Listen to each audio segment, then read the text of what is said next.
So I last filmed a publication update 4 months ago, I think. And since then, I have had a ton more publications come through, which is super exciting. And let's talk about them. So the first publication is a poem called What's the Difference Between Good and God, which was published in CV2's Sick Poetics issue. Now, this is a poem that is about several things. It's about religion, it's about bodies, it's about a lot of things. I wrote it, I think, in 2021 in the summer, and kind of like a fever dream back when I wasn't writing a lot of poetry that was necessarily super personal to me. The process was quite simple in terms of writing it. I really wanted to write a poem, and it was the middle of the summer, and it just kind of happened. It was one of those poems that just appeared, and I always love that when that happens with poetry. The next publication is another poem called At Night I Rest My Limbs in Water and Search for My Mother's Father's Mother's Mother's Tongue in Augur Magazine. It's a really long title.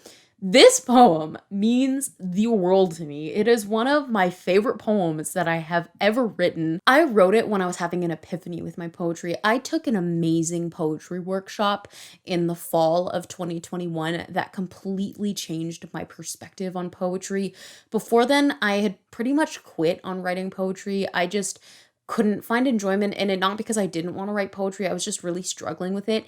And this particular professor was a life changer, I think, for me. And I really credit his guidance for taking me to the point where I was able to write this poem. So this poem is really, really near and dear to me. If you didn't know, I do have Indigenous lineage on my mom's side. Her great-grandma was Indigenous. My mom grew up with her, so that was a really important part of my mom's life. And of course, I grew up hearing these stories. And as somebody who is sort of in limbo, in diaspora, I only really have pieces of what other people tell me. I am the daughter of two immigrants. It is sometimes hard to connect with my past and with my ancestors, and I found that I was able to really, really reconnect with my great-great-grandma through poetry. And this was the first poem I ever wrote trying to call out to her.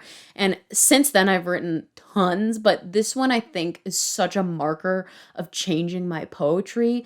And this is a topic that I love to write about. Really, it is about reconnecting to those lost ancestors, reconnecting to a lost culture, to a lost language, to a dying or at this point dead language. I had to do a lot of research into my Indigenous language, and doing all of that research and, sometimes struggling with that research, all of that goes into this poem, and all of that has sort of redefined my poetry. And this poem changed everything for me. And when Augur Magazine came out with their submission call for Joyful Imaginations, I was like, I knew it would be perfect. And that was because it was literally me imagining my great-great-grandma, who I never got to meet, who I would have loved to meet. And it was me sort of gleaning joy from that imagining. And of course, it's kind of bittersweet. And so it is a bit of a prose poem. It's like a block of text. It is just a rambling, a real struggle to reconnect and to feel like I know my past. And I'm just happy it was captured into a poem. It would mean a lot to me if people would read this poem. You can check out the issue in the description. The next thing that was published for me was a short story called Jasmine's Brows and Cuts, which was published in the Puritan. Oh my God, guys, the Puritan has been my dream publication since I started writing short fiction. I just love the Puritan. Their website is on point. What they publish is amazing. I love the editors. And when I wrote Jasmine's Brows and Cuts, I was like, this is it. I gotta submit this to the Puritan. And I had gotten a couple of personalized rejections from the Puritan, but I knew that this story belonged at the Puritan. I was like, this story, I can feel it in my gut. It was the only place I submitted it to. It was one and done. It was a very quick publication process. This was the most recent short story I had written before I wrote a short story like last week. So up until last week, this was my most recent story. I wrote it in November for a short fiction class. It was for my final. It honestly came to me as so many of my short story ideas do. I was walking around my apartment, like microwaving my tea, and I got this idea of the first sentence, which is kind of a hilarious conversational first sentence. I'm gonna get it so I don't mess it up. Jasmine doesn't do advertisements. This story is completely free to read online. You can check it out now. But that was the first line that came to me, and I immediately wrote it down in my notes app. And from there, I actually wrote the opening paragraph on my phone. My professor had some really fantastic feedback, which I was so appreciative for. I edited it, and it really didn't take very long. I submitted it on March 18th, and about a month later, it was accepted. And not long after that, it was published. I think like a month after that, it was published. So super quick turnaround. This usually doesn't happen to me with short fiction publications. And the fact that it was my dream publication just made this even better. Like, I love the Puritan, and they have like the quotes, like the block quotes where they'll like blow up like an interesting quote and put it on the site. Oh my goodness. So this is the log line. An eyebrow waxer questions her ideology on beauty standards when a bold woman named Sada becomes the first client of her at-home salon. Jasmine as a character means a lot to me because she's me, I think, like 10 years from now. And this is the first story where I really wrote about culture, and I injected that into the story. I think it's my first story where Toronto is like a big part of it too. That's funny because I'm from Toronto, but I don't usually write about things that are so personal to me. I always write, I think, with heart and, you know, of course, with my experiences injected into the story, but I don't usually write things that are so close to home. But this one was different. I felt a calling to write a story that was more in line with something that could be exactly me. Jasmine really struggles with her body image. She struggles with feeling like she's good enough, and I totally relate to her. I think she's a character that I'll carry for a really long time. I think she has a hilarious voice too. So that again is completely free to read in the Puritan. The next publication was Slaughter the Animal in the New Quarterly. Oh my goodness. This is also another fun story of, this is the only place I submitted it to basically. Slaughter the Animal is one of my earliest short stories. I wrote it in 2020. To put some context to it, I started writing short fiction in the summer of 2019, and a year later, I wrote Slaughter the Animal. I think it was like my 4th or 5th short story, so it was pretty new in my collection. It was a process of writing. I think it took maybe like 2 or 3 weeks to fully draft because the opening really came to me quite quickly. So the story of writing Slaughter the Animal is I really wanted to write short fiction. I have a vlog documenting writing this story. I can't remember which one it is, but the OGs might remember. I really wanted to write a short story. I didn't have any ideas, and I was kind of having a crisis. I went outside and I sat on my hammock, and at the time, my dad had sectioned off our backyard with these like thin wire fencing. It was like short fencing that you could kind of step over.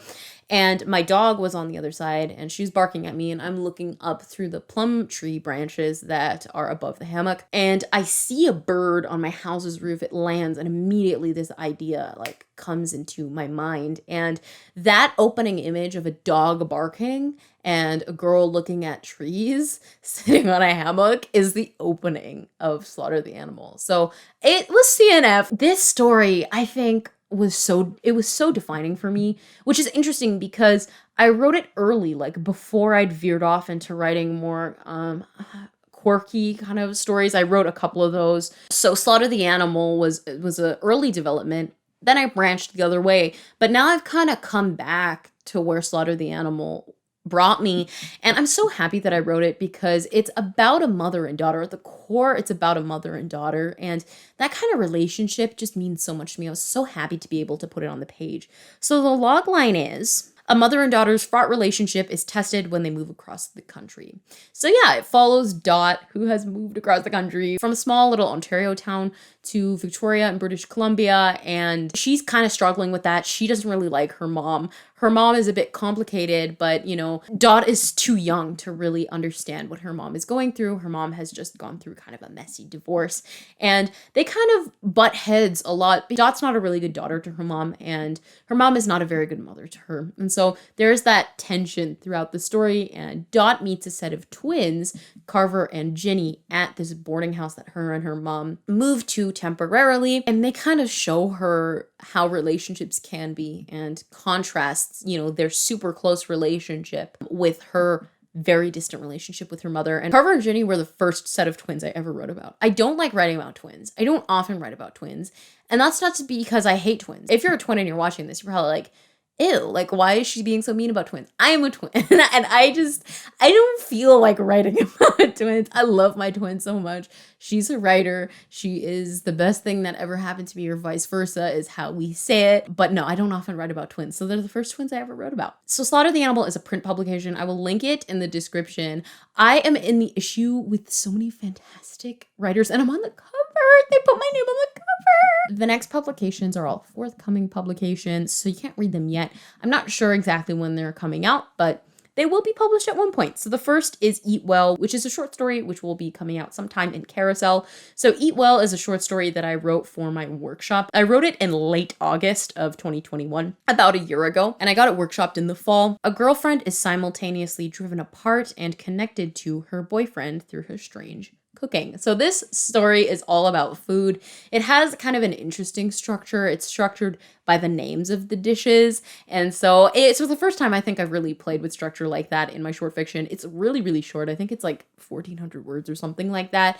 But it's just a portrait of a couple and kind of what happens at the end of a relationship when you're not really sure if it's the end and you don't really want it to be the end, but it is kind of the end. This one means a lot to me too. The characters are kind of hilarious, and I think this is quite a funny story. I think a lot of my fiction has humor, but this one in particular is quite funny. So the next story that will be published is The Party, which will be coming out in the Malahat review. The reason I'm so hyped about this is because The Party has been rejected like tons of times. I guess in the grand scheme of things, to some of you, it might not be a lot of rejections. I think it was 7 or 8 rejections, but to me, it was like a year straight of rejections, and I was like, this is painful. I'm so tired. I'm running out of Canadian literary magazines to submit this to. I decided to submit it to the Malahat review, which previously published my short story Primary Organs. I am so happy I did. I am so grateful to the Malahat review. They always handle my work with such care. I'm not sure when it's coming out. I think sometime in the fall, later this year. So this is what that story is about. A newly divorced mother RSVPs to a bizarre party she was not invited to.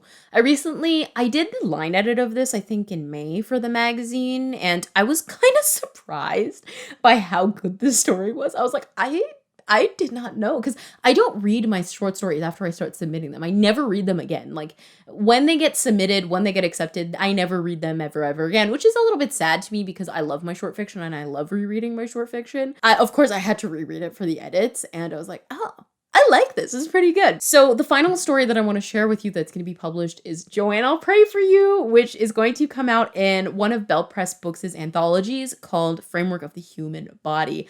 I can't tell you how excited I am to have this story published. This was the first short story I ever wrote. Has a bit of a complicated backstory. So Joanne, I'll Pray For You started out as a short story called New York City in Your Apartment.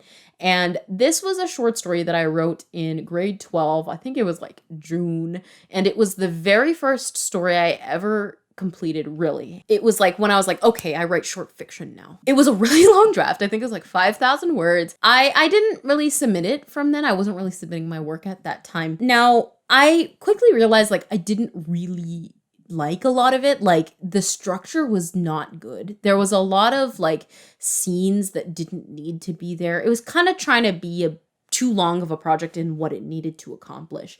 It was taking up too much space. It was a very short story, but way too long, basically. I wanted to submit to a contest. I had nothing to submit. So I was like, let me try to revise New York City in Your Apartment. And with the help of my critique partner, we went through and we kind of restructured the entire thing. So basically, I took a whole bunch of paragraphs, I deleted them, and then I just started stitching things together. And that created a draft that I renamed Joanne, I'll Pray For You. And Joanne is a character. Oh my goodness. She is, of course, the first short story character that really made an impact on me. She is having a really difficult time mentally. She's kind of in a dissociative state, and I really related to her at the time that I was writing her. And the fact that she finally got the story, which I think ended up being like somewhere around 1,800 words. So yeah, I took 5,000 words and I compressed it. The fact that she gets a story that is coming out into the world means, oh my goodness, I know I've said this a lot in this video already, but genuinely the stories that are being published are stories that I love. Like now, all my other publications, of course I love those stories, but I think they were from an earlier time when I was doing different things. And I'm just so happy that I have stories that are coming out now, like currently this year, that are recent work and that are also really representative of the kind of short fiction that is really important to me. So this is the logline of Joanne, a college dropout who insists she's being haunted by a poltergeist, unexpectedly breaks up with her boyfriend. This story kind of had a second life, and not even a second life, a bit of a third. So after my draft, I kind of let it sit, and I decided I wanted to workshop this story because I wasn't really sure where it was at in terms of kind of submittability, you know, if it was kind of done, and I wanted to get more feedback on it. And I'm so happy I did because it made me realize that I'd made a mistake on one of my revisions. So Joanne is kind of traumatized in this story, and I had kind of removed too much, and I was not specific enough at one point in my Joanne draft. And thankfully, the workshop kind of recontextualized what I wanted the story to be about, and I was able to create a draft that I'm so proud of and that I'm so excited is coming out. It's so representative of the original New York City in Your Apartment, but it's also way more representative of the kind of writing I want to write right now. So check that out. It should be coming out sometime, I think, in the fall. So the final thing I wanted to mention in this video was an award nomination. Now, award nominations kind of blow my mind every single time I get one of them, and I've been lucky to actually get a couple. But the one that I wanted to talk about in this video is the CBC Short Story Prize longlist. So I was longlisted for the CBC Short Story Prize, which is pretty much like Canada's biggest short story prize because it gets tons and tons of submissions. It's very popular. To have been longlisted out of thousands of submissions is just so exciting to me, and I was just thrilled to see my name there. I couldn't believe it when I got that email. In my heart, I was like, this is like a CBC story. Like Window of Stranger's House was the story that was longlisted, which I'll read the logline for. In my heart, I was like, oh, this could take it. This could get me a long list.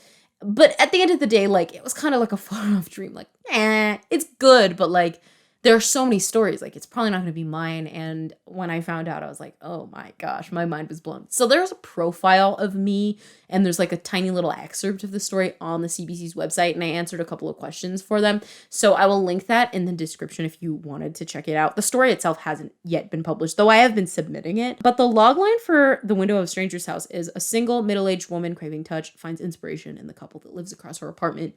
What's funny about The Window of a Stranger's House is it was the first short story idea I ever got. And I think I must have gotten this idea maybe like 2018.